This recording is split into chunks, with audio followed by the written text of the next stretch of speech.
ചേട്ടാ നമസ്കാരം. നമസ്കാരം. പാകിസ്ഥാൻ നിരന്തരം ഇന്ത്യയെ പ്രകോപിപ്പിച്ചുകൊണ്ടേയിരിക്കുകയാണ്. ഇന്ത്യ പാകിസ്ഥാന്റെ 9 ഭീകര കേന്ദ്രങ്ങളാണ് ടാർഗറ്റ് ചെയ്തത്. പക്ഷേ പാകിസ്ഥാൻ ഇന്ത്യയുടെ സിവിലിയൻസിന് മേലാണ് ടാർഗറ്റ് ചെയ്യുന്നത്. അതെല്ലാം ഇന്ത്യ തകർത്തുകൊണ്ടിരിക്കുകയാണ്. ശക്തമായിട്ടുള്ള തിരിച്ചടി ഇന്ത്യ കൊടുത്തു എന്നാണ് ബ്രീഫിംഗിൽ ഇന്ന് സോഫിയ ഖുറേഷി അടക്കം പറഞ്ഞത്. പക്ഷേ നമ്മുടെ ഏറ്റവും വലിയ ഒരു ഗുണം എന്ന് പറയുന്നത്, അല്ലെങ്കിൽ ഏറ്റവും വലിയ ഒരു സംയമനം എന്ന് പറയുന്നത്, ഇന്ത്യയിൽ ഒരു ഫൈറ്റർ ക്രാഫ്റ്റ് ജെറ്റ് പോലും പാകിസ്ഥാൻ അതിർത്തി കടന്നു പോയിട്ടില്ല എന്നുള്ളതാണ്. പക്ഷേ പാകിസ്ഥാൻ യുദ്ധപ്രഖ്യാപനം ഇന്ത്യയുമായി നടത്തിയിരിക്കുന്നു. ബുൻയാനു മർസൂസ്, ഓപ്പറേഷൻ സിന്ദൂർ എന്ന് നമ്മൾ പേരിട്ട പോലെ ബുൻയാനു മർസൂസ് എന്നാണ് അവർ പേരിട്ടിരിക്കുന്നത്. അതിന്റെ അർത്ഥം എന്ന് പറയുന്നത് തകർക്കാനാവാത്ത മതിൽ എന്നുള്ളതാണ്.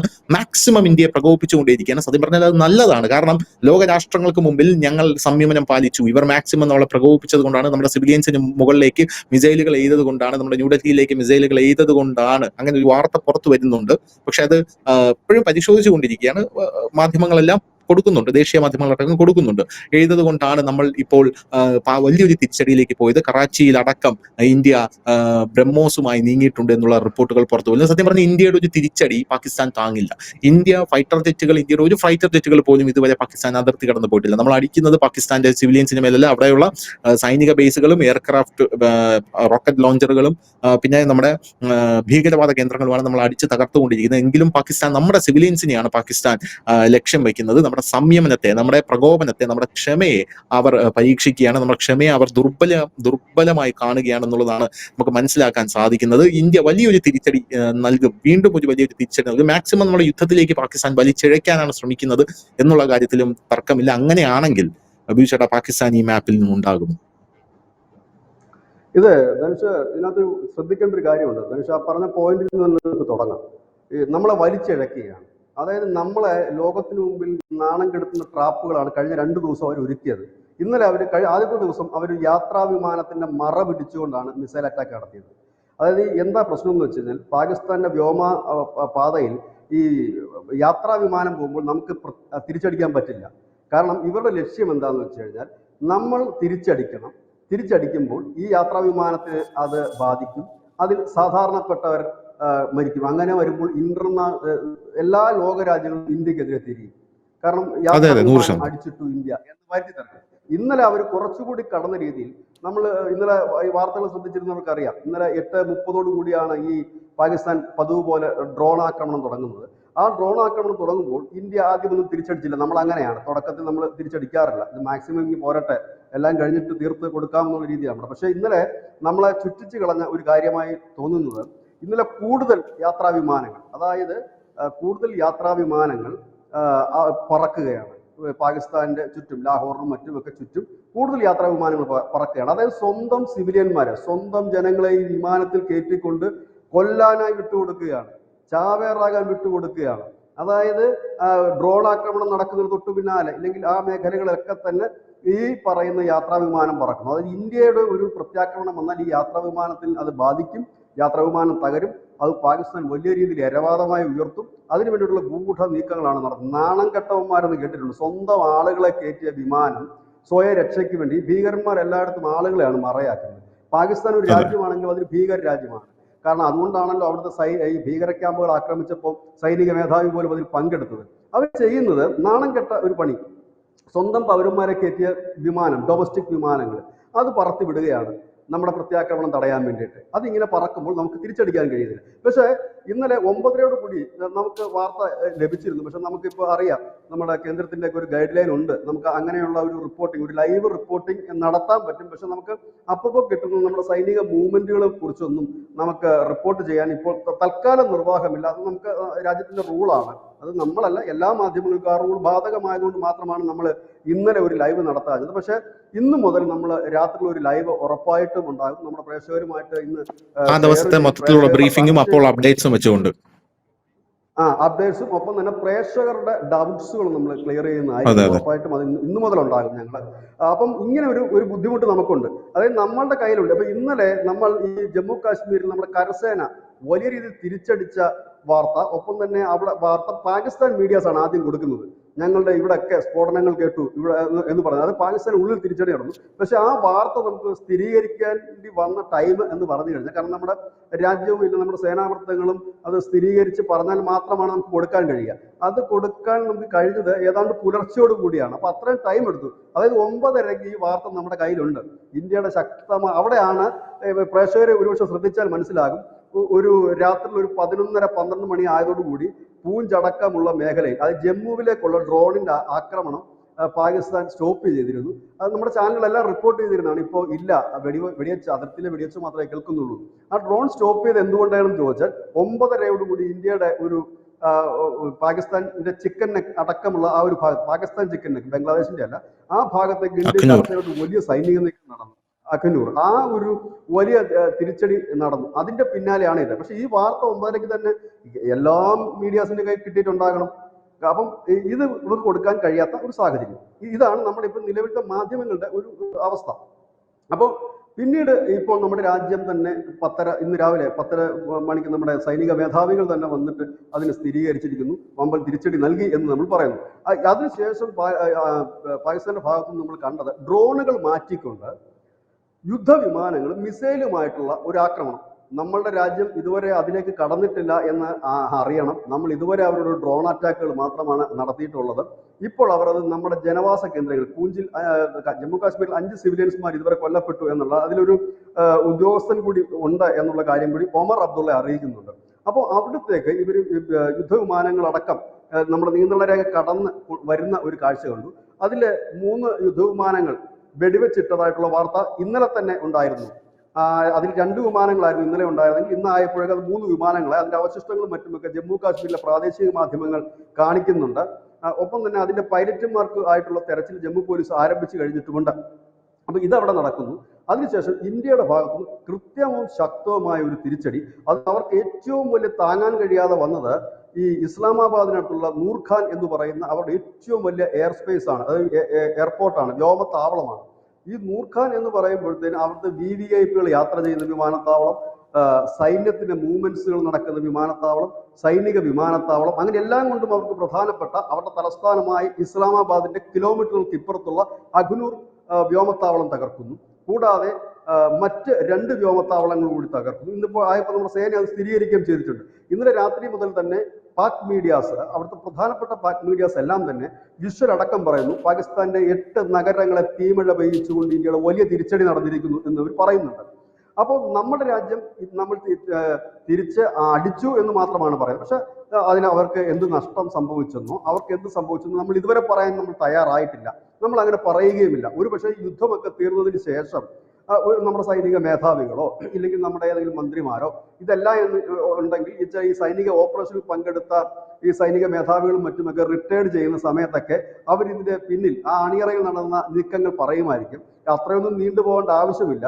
ഇതെല്ലാം കഴിയുമ്പോൾ പാകിസ്ഥാൻ തന്നെ ലോകത്തോട് വിളിച്ചു പറയും, ഞങ്ങളുടെ എല്ലാം നഷ്ടമായെന്ന് വിളിച്ചു പറയും. അങ്ങനെ വിളിച്ചു പറയുന്ന ഒരു പാരമ്പര്യമുള്ള ഒരു രാജ്യമാണ് പാകിസ്ഥാൻ. നമ്മൾ ഇതിനു മുമ്പ് കണ്ടതാണ്. ബാലാക്കോട്ടിൽ നമ്മുടെ രാജ്യത്തുള്ളവർ പോലും പറഞ്ഞു പൈൻമരക്കാടിന്റെ മുകളിൽ കൊണ്ട് ബോംബിട്ടെന്ന്. ഐക്യരാഷ്ട്രസഭയിൽ ഇമ്രാൻഖാൻ അടക്കമുള്ളവർ പറഞ്ഞത് 200-ലധികം പട്ടാളക്കാരെയാണ് അവര് സർജിക്കൽ സ്ട്രൈക്കിലൂടെ കൊന്നൊടുക്കുന്നത്. അപ്പൊ അവര് തന്നെ പറഞ്ഞോളും, നമ്മൾ പറയേണ്ട ആവശ്യമില്ല. കാരണം നാശനഷ്ടം ലോകത്തിന് കാണാവുന്ന കാര്യമാണ്. കാരണം ഇന്റർനാഷണൽ മീഡിയാസ് ഉണ്ട്, സോഷ്യൽ മീഡിയകളുണ്ട്, ഒപ്പം തന്നെ ഈ പാകിസ്ഥാനിലെ ജനവും ഭരണാധികാരിനെ പറയും, അതിനകത്ത് യാതൊരു ഡൗട്ടുമില്ല. പക്ഷെ അത് പിന്നീട് വരുന്ന കാരണം അതങ്ങനെയാണ്, എല്ലാ യുദ്ധത്തിലും അങ്ങനെയാണ്. യുദ്ധത്തിന്റെ തന്ത്രങ്ങളോ ഇല്ലെങ്കിൽ അതിന്റെ ആ ഒരു ഡീറ്റെയിൽസിലൊക്കെ നമ്മുടെ രാജ്യം കടക്കാറില്ല. പക്ഷെ പാകിസ്ഥാൻ നേരെ തിരിച്ചാണ്. അവര് ഏതെങ്കിലും ഒരു ഡ്രോൺ വിട്ടുകഴിഞ്ഞാൽ തന്നെ വലിയ ഭൂകമ്പമാണ് അവിടെ. ഇന്നലെ അവർ അടിച്ചിറക്കിയ ഗുണ്ടുകളിൽ പ്രധാനപ്പെട്ട ഒന്ന് ബ്രഹ്മോസിന്റെ സിസ്റ്റം തകർത്തു എന്നുള്ളതാണ് ഒന്നാമത്തേത്. രണ്ടാമത്തേത് നമ്മുടെ സൂററ്റിലുള്ള നമ്മുടെ വ്യോമത്താവളം തകർത്തു എന്നുള്ളതാണ്. ഇപ്പോൾ രാവിലെ നമ്മുടെ സൈനിക മേധാവികൾ ആ സൂററ്റിൽ ഇപ്പോഴുള്ള ചിത്രം മാധ്യമപ്രവർത്തകർക്ക് മുമ്പിൽ കാണിച്ചിരുന്നു. അതുപോലെ തന്നെ ഇന്നലെ തന്നെ പാകിസ്ഥാന്റെ ഈ ഡ്രോൺ ലോഞ്ചറുകൾ ഉള്ളതും പാകിസ്ഥാൻ സൈനിക പോസ്റ്റുകളുമൊക്കെ അതിർത്തി കടന്നുകൊണ്ട് നമ്മളുടെ കരസേന തകർത്തു എന്നുള്ളതാണ്. അപ്പോൾ ഇതിൽ നിന്ന് മനസ്സിലാക്കാൻ കഴിയുന്ന ഒരു കാര്യം, പാക് അധിനിവേശ കാശ്മീരിലേക്ക് ഇന്ത്യൻ സേന കടന്നു കയറിയിട്ടുണ്ടാകണം എന്ന് തന്നെയാണ്. കാരണം കടന്നു കയറി അവരുടെ സൈനിക പോസ്റ്റുകളാണ് തകർത്തിരിക്കുന്നത്. അപ്പോൾ നമ്മൾ ഇന്നലെ രാത്രി 9:30 അറിഞ്ഞ വാർത്ത ഏറെക്കുറെ ശരിയാണ്. കാരണം ഇന്ത്യൻ കരസേന ശക്തമായി തന്നെ പാക് അധിനിവേശ കാശ്മീർ അടക്കം പാകിസ്ഥാന്റെ ബോർഡർ സൈഡിലേക്ക് കടന്നുകൊണ്ട് അവരുടെ പോസ്റ്റുകളെല്ലാം തന്നെ തകർത്തു എന്നുള്ളൊരു വാർത്തയാണ്. അതാണ് ഒന്നാമത്തെ ഒരു കാര്യം. രണ്ടാമത്, അവരെ ഒന്നുകൂടി ഒരു അങ്കലാപ്പ് സൃഷ്ടിച്ചുകൊണ്ട് നമ്മുടെ ഡാമുകൾ തുറന്നു വിട്ടിട്ടുണ്ട്. ഇത് പാക് അധിനിവേശ കാശ്മീരിൽ, പാകിസ്ഥാന്റെ താഴ്ന്ന പ്രദേശങ്ങളിലുമൊക്കെ നിമിഷ നേരം കൊണ്ട് വെള്ളപ്പൊക്കത്തിലേക്ക്, അതായത് വെള്ളത്തിനടിയിലേക്ക് ആകും എന്നുള്ളതാണ് ഇപ്പോൾ വരുന്ന റിപ്പോർട്ട്. ഏതായാലും ഇന്ത്യ കറാച്ചിയിൽ ആക്രമണം നടന്ന വിവരം ഇന്ത്യ അല്ല പറഞ്ഞത്, പാകിസ്ഥാനാണ് പറഞ്ഞത്. ആദ്യം പറഞ്ഞു, പിന്നെ മാറ്റി പറഞ്ഞു. ഇപ്പം അത് യാഥാർത്ഥ്യമാണെന്നാണ് തെളിയുന്നത്. കാരണം പാകിസ്ഥാൻ പെട്രോൾ ക്ഷാമത്തിലേക്ക് പോവുകയാണ്. അവിടുത്തെ തലസ്ഥാനമായ ഇസ്ലാമാബാദിൽ അടക്കം എല്ലാ പമ്പും അടച്ചിടാൻ പറഞ്ഞിരിക്കുന്നു. കാരണം കറാച്ചിയിൽ അവർക്ക് ഡാമേജുകൾ പറ്റിയിട്ടില്ലായിരുന്നുവെങ്കിൽ അവിടെ അവർക്ക് ഈ എണ്ണ ടാങ്കറുകൾ വരുമായിരുന്നു, ഷിപ്പുകൾ വരുമായിരുന്നു. അതിൽ നിന്ന് അവർക്ക് എണ്ണ അനസ്യൂതം ഇറക്കുവാൻ കഴിയുമായിരുന്നു. അവരുടെ കാര്യങ്ങൾ മുമ്പോട്ട് പോകുമായിരുന്നു. നമ്മൾ മുമ്പും ചർച്ചകളിൽ പറഞ്ഞിട്ടുണ്ട്, പാകിസ്ഥാനെ സംബന്ധിച്ച് അവർക്ക് 2-3 ദിവസം എണ്ണ സംഭരിക്കാനുള്ള കപ്പാസിറ്റികളേ ഉള്ളൂ. അവർക്ക് സ്വന്തമായിട്ട് എണ്ണ കൊണ്ടിരുന്ന ടാങ്കറുകളില്ല. മറ്റു രാജ്യങ്ങളുടെ ടാങ്കറുകളൊക്കെ വാടകയ്ക്കെടുത്തിട്ടാണ് ഇവരിത് കൊണ്ടിരുന്നത്. ആ രാജ്യങ്ങളൊന്നും ഒരു യുദ്ധസമാനമായ സാഹചര്യത്തിൽ അവരുടെ കപ്പലുകളൊന്നും വിട്ടുകൊടുക്കില്ല. കാരണം അതിന് ഡാമേജ് പറ്റിക്കഴിഞ്ഞാൽ ആര് കൊടുക്കും? അത് കൊടുക്കാറില്ല. അപ്പോൾ സ്വാഭാവികമായി അതിന് വലിയ രീതിയിലുള്ള ആഘാതമേറ്റുന്നുള്ളതിന്റെ തെളിവ് വേറെ ഒന്നും തപ്പിപ്പോണ്ട. പാകിസ്ഥാൻ നിർദ്ദേശം കൊടുത്തു കഴിഞ്ഞിരിക്കുന്നു. അതിരൂക്ഷമായ ഒരു പെട്രോൾ ക്ഷാമത്തിലേക്ക് പാകിസ്ഥാൻ നീങ്ങിയിരിക്കുന്നു. കാരണം നമുക്കറിയാം, യുദ്ധ സമയത്ത് ഏറ്റവും കൂടുതൽ ചെലവുള്ള ഒരു സാധനം പെട്രോളും ഡീസലും തന്നെയാണ്. സൈനിക വാഹനങ്ങൾക്ക് മാത്രമല്ല, ഈ സിവിലിയൻസിന് പോകാനുള്ളത്, കാഷ്വാലിറ്റിക്കാരെ കൊണ്ടുപോകാനുള്ള ആരോഗ്യ മേഖല, ഹെൽത്ത് മേഖലയിലുള്ള വാഹനങ്ങൾ, പോലീസിന് ഉള്ള വാഹനങ്ങള്, മറ്റു ഉദ്യോഗസ്ഥർ, അതായത് നമ്മുടെ എക്സിക്യൂട്ടീവ്സിനും നമ്മുടെ ഡിഫൻസിനുമുള്ള വാഹനങ്ങൾക്ക് തന്നെ നല്ല രീതിയിൽ പെട്രോളും ഡീസലും ഒക്കെ ചെലവാകുന്ന ഒരു സമയമാണ്. ഈ സമയത്ത് അവർക്ക് വേണ്ടിയിട്ടുള്ള ഫ്യൂവൽ സംഭരിക്കുന്നതിന് വേണ്ടിയിട്ടാണ് ജനങ്ങളുടെ ഫ്യൂവൽ തടഞ്ഞിരിക്കുന്നത്. ഇന്ത്യയിൽ പോലും നമ്മൾ പമ്പുകൾ അടച്ചിട്ടിട്ടില്ല. ആകെ അടച്ചിട്ടിരിക്കുന്നത് പഞ്ചാബിന്റെ അതിർത്തിയിൽ, അതായത് ഇന്ത്യ പാക് ബോർഡറിലുള്ള വിരലെണ്ണാവുന്ന ചില പെട്രോൾ പമ്പുകൾ അടച്ചു എന്നൊരു വാർത്ത ഇന്ന് രാവിലെ വന്നിരുന്നു. അതിന് കാരണം എന്തെന്ന് ചോദിച്ചു കഴിഞ്ഞാൽ, ഇന്നലെ ഈ പഞ്ചാബിലേക്ക് അയച്ചൊരു ഡ്രോൺ നമ്മൾ ഡിസ്ട്രോയ് ചെയ്യുന്ന സമയത്ത് അത് പൊട്ടിത്തെറിച്ചിട്ട് അതിന്റെ ഭാഗങ്ങൾ വീണ ഒരു അപകടം ഒരു കുടുംബത്തിന് പറ്റിയിരുന്നു പഞ്ചാബിന്. അപ്പൊ അത്തരത്തിൽ ഇങ്ങനെ പൊട്ടിത്തെറിക്കുന്ന ഭാഗങ്ങൾ ഈ പമ്പിലേക്ക് വീണ് അപകടങ്ങൾ ഉണ്ടാകാതിരിക്കാൻ അതിർത്തിയിലുള്ള 2-3 പമ്പ് മാത്രം അടച്ചിടാനാണ് നമ്മൾ പറഞ്ഞിരുന്നത്. പക്ഷേ നമ്മുടെ രാജ്യത്ത് ജനജീവിതം സാധാരണ നിലയിൽ പോകുന്ന ഒരു സാഹചര്യമാണ്. ഇതിൽ നിന്ന് മനസ്സിലാക്കാൻ കഴിയുന്ന ഒരു കാര്യം എന്തെന്ന് ചോദിച്ചാൽ, പാകിസ്ഥാൻ എന്താണ് സോഷ്യൽ മീഡിയ ഗ്യാസുകൾക്ക് അപ്പുറത്തേക്ക് ഒരു ചുക്കും സംഭവിച്ചിട്ടില്ല. പക്ഷെ തിരിച്ചടി നമ്മൾ നൽകുന്നുണ്ട്. അതിന്റെ വ്യാപ്തിയും കാര്യങ്ങളും പറയേണ്ടത് പാകിസ്ഥാനാണ്, നമ്മളല്ല. നമുക്ക് ആ വിവരങ്ങളൊക്കെ നമുക്ക് നന്നായിട്ട് അറിയാം. നമുക്ക് മാത്രമല്ല, അല്ല, നമ്മൾ തിരിച്ചടി നൽകുന്നുണ്ട് എന്ന് പറയുമ്പോഴും ബിജുചേട്ടാ, എന്റെ ഒരു പ്രധാനപ്പെട്ട ഡൗട്ട്, ഇന്ത്യ അതിർത്തി കടന്ന് ഇപ്പോഴും അടിച്ചിട്ടില്ല എന്നുള്ളതാണ്. ഇന്ത്യ ഒരു ഫൈറ്റർ ജെറ്റ് പോലും ഇന്ത്യയുടെ അതിർത്തി കടന്ന് പാകിസ്ഥാനിലേക്ക് പോയിട്ടില്ല.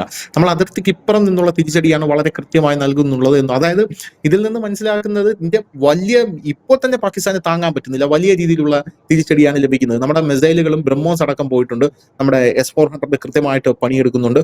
നമ്മുടെ മറ്റ് റോക്കറ്റ് ലോഞ്ചറുകൾ കൃത്യമായി പണിയെടുക്കുന്നുണ്ട്. നമ്മുടെ സ്കാൽപ്പ് മിസൈലുകൾ പണിയെടുക്കുന്നുണ്ട്. പാകിസ്ഥാന് വമ്പൻ തിരിച്ചടി. പാകിസ്ഥാന്റെ നമ്മളിപ്പോ പ്രധാനമായും ചെയ്യാനായിട്ട് ശ്രമിച്ചുകൊണ്ടിരിക്കുന്നത്, ഈ പാകിസ്ഥാന്റെ സൈനിക ബേസുകളും ഇവർക്ക് കൃത്യമായിട്ട് മൂവ് ചെയ്യാനുള്ള സംവിധാനങ്ങളും ഈ പാകിസ്ഥാന്റെ സൈന്യത്തിന്റെ സോഴ്സിനെ അടിക്കുക എന്നുള്ളതല്ലേ. അതായത് ഇവർ റോക്കറ്റ് ലോഞ്ച് ചെയ്യുന്ന ഒരു സാഹചര്യം, ഇവരുടെ ടെററിസ്റ്റ് ഭീകര ക്യാമ്പുകൾ, ഇതെല്ലാം ഒരു സിവിലിയൻസിനെ പോലും അടിക്കാതെ അത് അടിക്കുക എന്നുള്ളതാണ്. പക്ഷേ എന്നിട്ടും പാകിസ്ഥാൻ നമ്മുടെ സിവിലിയൻസിന് മേൽ മിസൈലുകൾ എയ്യണമെങ്കിൽ ഇന്ത്യക്ക് എത്ര നാൾ ഈ അതിർത്തി കടന്ന് അടിക്കാതിരിക്കാൻ സാധിക്കും എന്നുള്ളതാണ് എൻ്റെ ഒരു ചോദ്യം എന്ന് പറയുന്നത്. ഇന്ത്യ അങ്ങനെ ഒരു മൂവ്മെന്റിലേക്ക്, പാകിസ്ഥാന്റെ ആ ഒരു പ്രകോപനത്തിലേക്ക് ഇന്ത്യ ചെന്ന് വീഴുമ്പോൾ വളരെ സംയമനത്തോടു കൂടിയാണ് നമ്മുടെ കേന്ദ്ര സർക്കാർ, നമ്മുടെ ആർമിയും പ്രവർത്തിക്കുന്നത് എന്നുള്ള കാര്യത്തിൽ തർക്കമില്ല. അവർക്ക് എക്സൈറ്റ്മെന്റ് ഇല്ല, വികാര വിക്ഷോഭമില്ല, ഒന്നുമില്ല. അവർ വളരെ നീറ്റായിട്ട് കാര്യങ്ങൾ മൂവ് ചെയ്യുന്നു, വളരെ കൃത്യമായിട്ട് വന്ന് കാര്യങ്ങൾ ബ്രീഫ് ചെയ്യുന്നു. പക്ഷേ എങ്കിലും ഈ ഒരു ഭീതി, അതൊരു യുദ്ധഭീതിയിലേക്ക് ഇപ്പോൾ കടന്നിരിക്കുന്നു.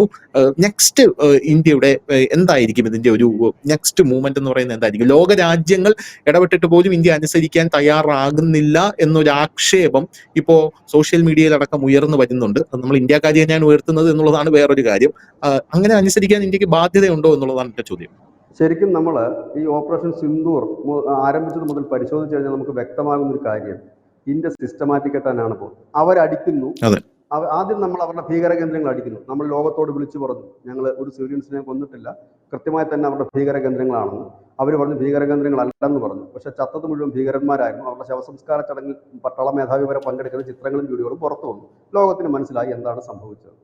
രണ്ടാമത് പാക് ഭാഗത്തുനിന്ന് ഡ്രോണുകൾ വന്നു. നമ്മൾ ലോകത്തോട് വിളിച്ചു പറഞ്ഞു, ഞങ്ങളെ ആക്രമിക്കുന്നു, നിങ്ങൾ കണ്ടല്ലോ, ഞങ്ങളെ അടിക്കുന്നത് കണ്ടല്ലോ, ഞങ്ങൾ അനങ്ങിയിട്ടില്ല, ഞങ്ങൾ ഒന്നും ചെയ്തിട്ടില്ല എന്ന് കണ്ടു, എല്ലാവരും കാണുന്നു, അവർ ഇങ്ങോട്ട് ആക്രമിക്കും. സ്വാഭാവികമായ ഒരു രാജ്യത്തെ ആക്രമിക്കുമ്പോൾ പ്രതികരിക്കുക എന്നുള്ളത് ഏത് രാജ്യത്തിന്റെ അവകാശമാണ്. വീണ്ടും നമ്മൾ നല്ല ശക്തമായി തിരിച്ചടിക്കുന്നു. ഇതാണ് ഇവിടെ നടന്നുകൊണ്ടിരിക്കുന്നത്. അതായത് നമ്മൾ ലോകത്തിനെ ബോധ്യപ്പെടുത്തി തന്നെയാണ് തിരിച്ചടി നൽകുന്നത്. അതായത് പാകിസ്ഥാൻ ഇങ്ങോട്ട് ആക്രമിക്കുന്നത് കൊണ്ടാണ് ഞങ്ങൾ അങ്ങോട്ട് ആക്രമിക്കുന്നത് എന്നാണ് നമുക്ക് ലോകത്തിനെ ബോധ്യപ്പെടുത്താൻ കഴിഞ്ഞിട്ടുണ്ട് എന്നുള്ളതാണ് നമ്മുടെ ഏറ്റവും വലിയൊരു ക്വാളിറ്റികൾ ഒന്നാണത്. അല്ലാതെ നമ്മൾ അവരെ അങ്ങോട്ട് കയറി നമ്മൾ അടിക്കുന്നില്ല. ഇന്നും നമ്മുടെ വിദേശകാര്യ സെക്രട്ടറി പറഞ്ഞ കാര്യം, സംഘർഷം ലഘൂകരിക്കാനാണ് ഇന്ത്യക്ക് എപ്പോഴും ആഗ്രഹം. ഞങ്ങൾ അതിനുവേണ്ടിയാണ് ശ്രമിക്കുന്നത്. അതായത് കടുത്ത ഒരു യുദ്ധത്തിലേക്ക് പോകരുതെന്നുള്ള കൃത്യമായ മുന്നറിയിപ്പാണ് പാകിസ്ഥാന് കൊടുക്കുന്നത്. അതായത് നിങ്ങൾ കടുത്ത രീതിയിൽ വന്നാൽ കടുത്തതായി തന്നെ വരും. അതായത് അതേ നാണയത്തിലാണ് ഇന്ത്യ തിരിച്ചടിക്കുന്നത് എന്നുള്ളതാണ്. ഇന്നലെ നമ്മൾ രാത്രിയോടുകൂടി ഇന്ത്യ അങ്ങോട്ടേക്ക് ഡ്രോൺ ആക്രമണം ശക്തമാക്കി. ഈ പറയുന്ന കാശ്മീർ അതിർത്തികൾക്ക് അപ്പുറത്തേക്ക് ശക്തമായി ഇന്ത്യ ഡ്രോൺ ആക്രമണം ശക്തമാക്കിയിട്ടുണ്ട്. അതായത് എന്താണോ നിങ്ങൾ ഇങ്ങോട്ട് തരുന്നത് അത് അങ്ങോട്ട് തരും. പിന്നെ എല്ലാ യുദ്ധത്തിനും ഒരു സ്ട്രാറ്റജി ഉണ്ട്. ഇപ്പോൾ ഈ 2 ദിവസത്തെ ആ യുദ്ധത്തിന്റെ രീതികളും മറ്റും പരിശോധിക്കുമ്പോൾ നമുക്ക് മനസ്സിലാക്കാൻ കഴിഞ്ഞത്, തനിഷ് നേരത്തെ സൂചിപ്പിച്ചത് കണക്ക് അവരുടെ പ്രധാനപ്പെട്ട സൈനിക കേന്ദ്രങ്ങൾ, അവരുടെ ബേസുകൾ, അവരുടെ ഈ എയർ ഡിഫൻസ് സിസ്റ്റം, അതെല്ലാം തകർക്കുകയാണ്. ഒരു യുദ്ധത്തിന് ആദ്യം വേണ്ട ഒരു കാര്യം അത് തന്നെയാണ്, റൂട്ട് തകർക്കുക എന്നുള്ളതാണ്. കാരണം അവിടെ നിന്ന് ഇനി പറന്നു പൊങ്ങാനോ ഇല്ലെങ്കിൽ അത് പെട്ടെന്ന് ശരിയാക്കാനോ കഴിയാത്ത വിധം റൂട്ട് തകർക്കുക എന്നുള്ളത് ഒരു ശത്രുവിനെ ക്ഷീണിപ്പിക്കുന്നതിന് ഉതകുന്ന ഒരു കാര്യം തന്നെയാണ്. പക്ഷേ ഇപ്പോഴും നമ്മൾ സിവിലിയൻസിന് ലക്ഷ്യം വെച്ചിട്ടില്ല. അത് തന്നെ നമ്മുടെ ഏറ്റവും വലിയ കാര്യമാണ്. നമ്മൾ എപ്പോഴും പറയുന്നത്, ഇന്നലെയും നമ്മുടെ ഭാഗത്തു നിന്ന് അങ്ങോട്ടേക്ക് ഒരു പ്രകോപനവും ഉണ്ടായില്ല. പക്ഷെ അവിടെ നിന്ന് നിരന്തരം 26 കേന്ദ്രങ്ങളിൽ 26 ലൊക്കേഷനിലേക്ക് 100 കണക്കിന് ഡ്രോൺ വന്നു. ഇതെല്ലാം നമ്മൾ തകർത്തു. അതിനുശേഷം മിസൈല് ഈ ജമ്മുവിലേക്ക് അവരുടെ വ്യോമാതിർത്തി കടന്ന് പാക് വിമാനങ്ങൾ വന്നു. അപ്പോൾ നമ്മൾ എന്ത് ചെയ്തു? അതിന് തക്കതായ തിരിച്ചടി അവരുടെ 8 നഗരങ്ങൾക്ക് കൊടുത്തു. ഇസ്ലാമാബാദ് അടക്കമുള്ള അടുത്ത ഈ പറയുന്ന നൂർഖാൻ എയർപോർട്ട് അടക്കം നമ്മൾ തകർത്തു. വലിയ രീതിയിൽ ഡാമേജ് അവർക്ക് ഉണ്ടാക്കിയിട്ടുണ്ട്. അത് നമ്മുടെ രാജ്യം സ്ഥിരീകരിക്കുന്ന കാര്യമാണ്. വലിയ തിരിച്ചടി കൊടുത്തു എന്ന് പറയാം. അതിനപ്പുറത്തേക്ക് നമ്മുടെ രാജ്യത്തിന് പറയാൻ കഴിയില്ല. കാര്യങ്ങൾ നമുക്കും അറിയാം, എല്ലാവർക്കും അറിയാം എന്താണ് അവിടെ സംഭവിച്ചിരിക്കുക എന്നുള്ളത് ഊഹിക്കാനുള്ളതേ ഉള്ളൂ. പിന്നെ സ്വാഭാവികമായി ഇതെല്ലാം മാധ്യമപ്രവർത്തകർക്കും അറിയാം. നിലവിലത്തെ നിയമങ്ങൾ അനുസരിച്ച് നമുക്ക് പലതും പറയാൻ കഴിയില്ല. കാരണം നമ്മളുടെ ഭാഗത്തു നിന്ന് അവിടെ വലിയ കാഷ്വാലിറ്റി ഉണ്ടായെന്നോ ഇല്ലെങ്കിൽ അവിടെ ഒരുപാട് പേര് മരിച്ചെന്നൊന്നും നമുക്ക് പറയാൻ കഴിയില്ല. ഏതായാലും നമ്മൾ പറയേണ്ട ആവശ്യമില്ല. പാകിസ്ഥാനികളുടെ പൊതു സ്വഭാവം, പാകിസ്ഥാനികളുടെ അല്ലെ ഇന്ത്യയിലും അങ്ങനെയാണ്. ഇന്ത്യയിൽ ഒരു മിസൈൽ വന്നു കഴിഞ്ഞാൽ നമ്മൾ വലിയ ഭൂകമ്പമായിട്ട് നമ്മൾ പറയും, അയ്യോ ഭയങ്കര സംഭവം. ഇതേപോലെ തന്നെയാണ് പാകിസ്ഥാനികൾ. അവർ തന്നെ അത് വലിയ പബ്ലിസിറ്റി കൊടുക്കുന്നുണ്ട്. ഇന്നലെ രാത്രിയോട് കൂടി തന്നെ പാകിസ്ഥാനിലെ മീഡിയാസ് ആണ് വിഷ്വൽ സഹിതം കൊടുക്കുന്നത്. ഇതാ ഇസ്ലാമാബാദ് നിന്ന് കത്തുന്നു, ഞങ്ങളുടെ റാവൽപിണ്ടിയിലെ സൈനിക താവളം അടിച്ചു എന്ന് പറഞ്ഞാൽ അവിടുത്തെ ജനം ഇറങ്ങി ഓടുന്ന കാഴ്ചകൾ, അവിടെ വലിയ രീതിയിലുള്ള സ്ഫോടനം നടക്കുന്നു, അവർ ലൈവായി കാണിക്കുകയാണ്. ഇതെല്ലാം കണ്ടിട്ട് നമ്മൾ ഇരിക്കുന്നു. കാരണം നമുക്കിത് റിപ്പോർട്ട് ചെയ്യാൻ കഴിയുന്നില്ല. കാരണം ഇത് അങ്ങനെ റിപ്പോർട്ട് ചെയ്യാൻ കഴിയും, നമ്മൾ സ്ഥിരീകരിക്കുക എന്നുള്ള ഒരു മെത്തേഡിലേക്ക് തന്നെ പോകുന്നതുകൊണ്ട്. പക്ഷെ നമുക്ക് ഉറപ്പുണ്ടായിരുന്നു ഇന്ത്യ സ്ഥിരീകരിക്കും. ഇന്ത്യയുടെ സ്ഥിരീകരണം എന്ന് പറഞ്ഞു കഴിഞ്ഞാൽ നമ്മൾ ശക്തമായി തിരിച്ചടിച്ചു എന്ന് മാത്രം പറഞ്ഞ് നിർത്തുന്ന ഒരു രീതിയാണ് നമ്മുടേത്.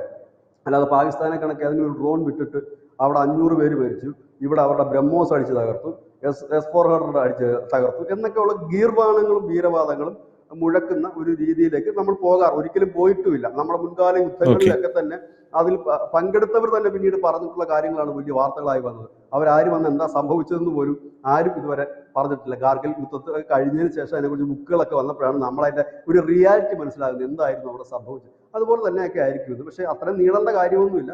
പാകിസ്ഥാൻ തന്നെ ഇത് വിളിച്ചു പറയുന്നുള്ള കാര്യത്തിൽ യാതൊരു ഡൗട്ടുമില്ല. താങ്ക് യു വിചേട്ടാ, താങ്ക് യു സോ മച്ച്.